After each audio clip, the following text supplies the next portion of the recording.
Ниту доволно финансиска независност, ниту кадар. По европските извештаи доаѓа уште еден во низата денеска од Европската комисија против расизам и нетолеранција, во кој исто како и претходните се нотира дека собранието се уште ги нема донесено законските измени со кои ќе се подобри работата на институцијата Народен правобранител. Новиот правобранител за сите вели дека за секое вработување мора да добие зелено светло од финансии.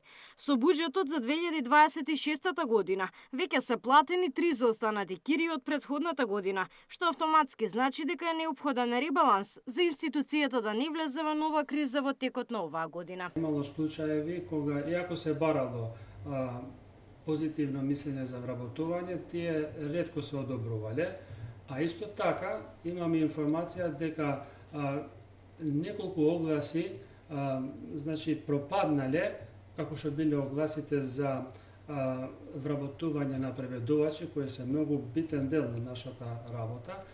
Тие огласи пропаднале поради ниските примања што се предвидени за вработените во стручната служба. Загрижувачки е и моментот дека оваа институција има само 83 вработени од предвидените 183. Но и оваа бројка е на стаклени нозе, бидејќи многумина заминуваат во пензија.